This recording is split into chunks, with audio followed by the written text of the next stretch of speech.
The road to the happy ending of Five Nights at Freddy's 3 is the most esoteric thing.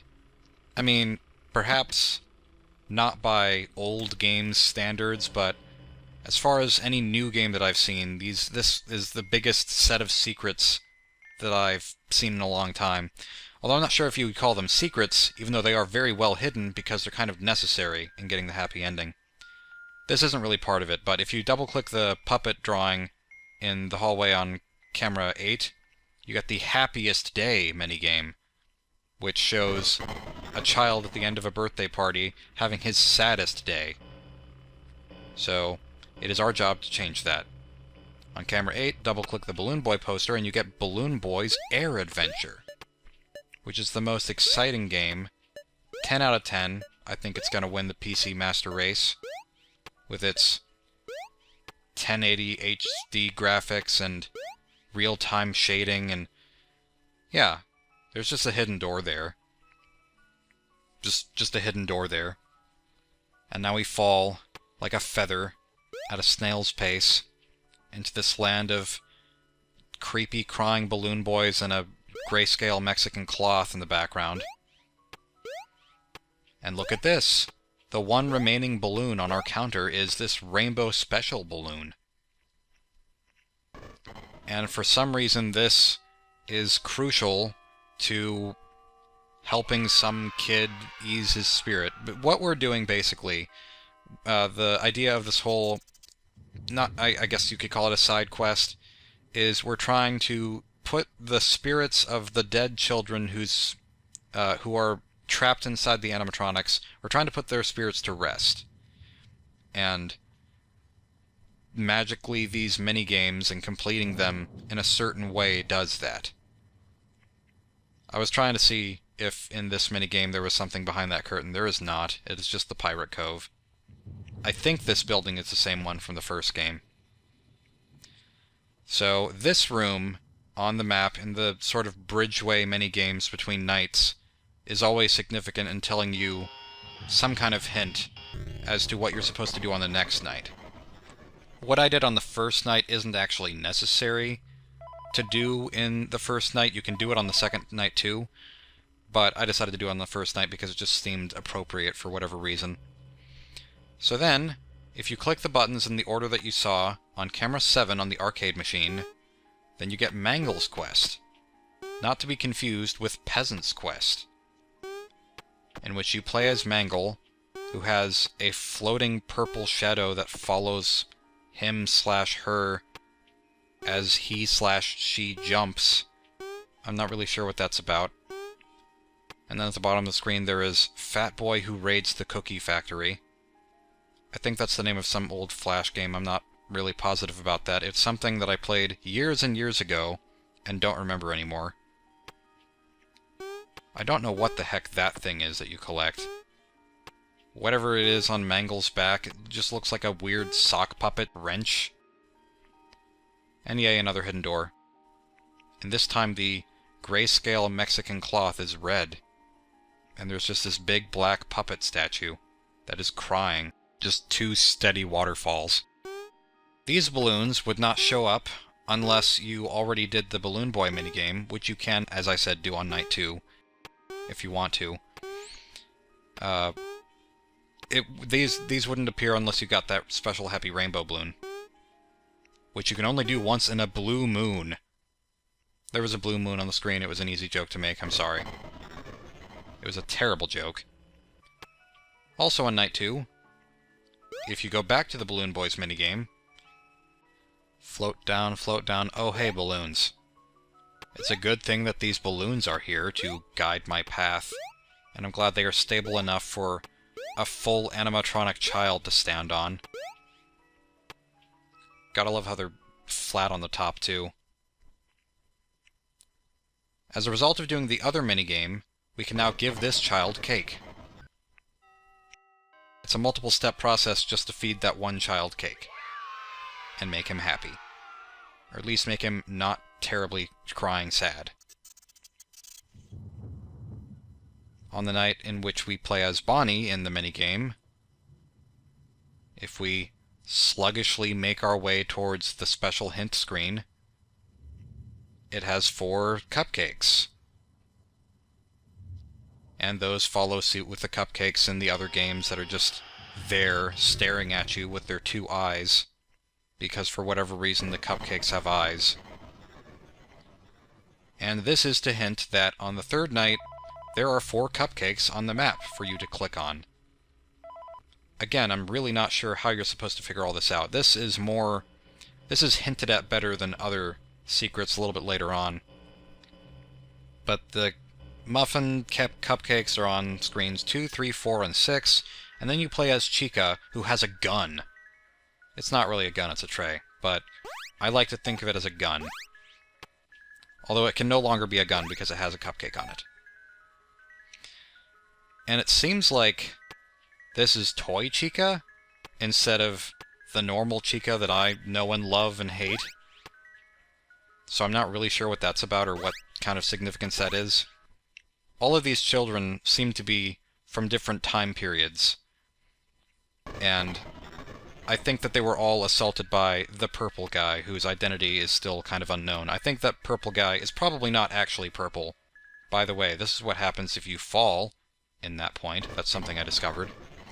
I don't think the purple guy is actually a purple guy. I think that that's just the representation of an adult whose identity is unknown.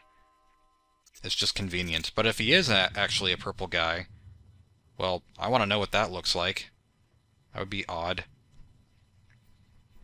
Chica's derpy teeth, still present in these Atari graphics.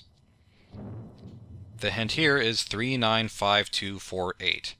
Now, what I thought this meant, whenever I played the game and I tried to figure out what this hint meant for myself, I thought that maybe you had to go into the cameras and click on the numbers of the cameras in that order.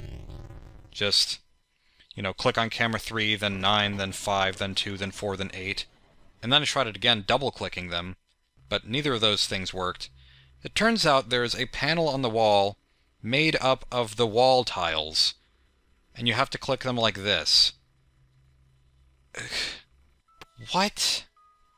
And if it wasn't bad enough that it pretty much involves blind, random chance finding that set of wall tiles, well, you have this minigame that is entirely made up of wall glitches, and it's also very unclear.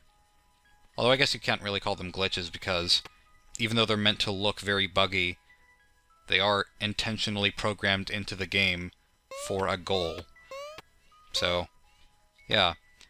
We just fell from the top left room of 9 identical rooms in a 3x3 grid that all have Golden Bonnie, who I guess later becomes Springtrap in them. Speedrunning tactic. No, not really, but that room has 2 children in it instead of 3. Where could the 3rd one have gone? That's the one we're trying to find, I assume. It might not be the same one, but maybe it is. And this might be reading too much into things, but maybe would these 9 rooms represent, like, 9 potential family Fazbear locations? Because it seems like Golden Freddy and Golden Bonnie were perhaps the original characters before Freddy, Bonnie, Chica, and Foxy, possibly. I think Freddy Fazbear's Pizza is like a big chain, and only a few of the restaurants are important, but I could be wrong. So we find the socially uncomfortable child, and give him a cake. An enormous freaking cake. That's like double the size of most wedding cakes.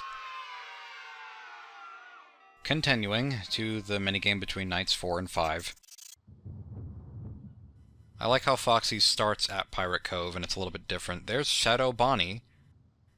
I still don't know what Shadow Bonnie is. I've been racking my brain with this game's story, trying to figure it out for the past, I would say, half hour, maybe. Just non-stop, thinking about it very hard. And the role that Shadow Bonnie plays is really hard to figure out. But if you click on this very difficult to see Shadow Bonnie in the office, you get the Shadow Bonnie minigame. which is also rather glitchy, but intentionally so. And this minigame almost seems harder to figure out than the Golden Freddy one, because you press D to switch around the rooms, W, A, and S move you around otherwise. You can just kind of hover, and then this is the way that you get through the room, to my knowledge. You're just supposed to go through the left wall by switching through the rooms rapidly. As far as I could tell, that's the only way to do it. I tried going through the wall that you would normally be able to go through in Balloon Boy's minigame, but that didn't work for me. It seemed to work for Markiplier, but it didn't work for me. And then after all of that is done, you must return to this, or if you haven't already done this, go to the puppet minigame one more time, and then everyone is put to rest. The spirits no longer inhabit the masks, the animatronics. You get a star on the menu for doing this, but the happy ending is not truly over until you go to all the trouble to beat Night 5 again. Beginning the final minigame, in which you play as the child, the crying child, the final crying child. I wanted to see if there was anything else in the hint room, but since there is nothing more to be hinted at, there is nothing more in the hint room. This scene is the same as before.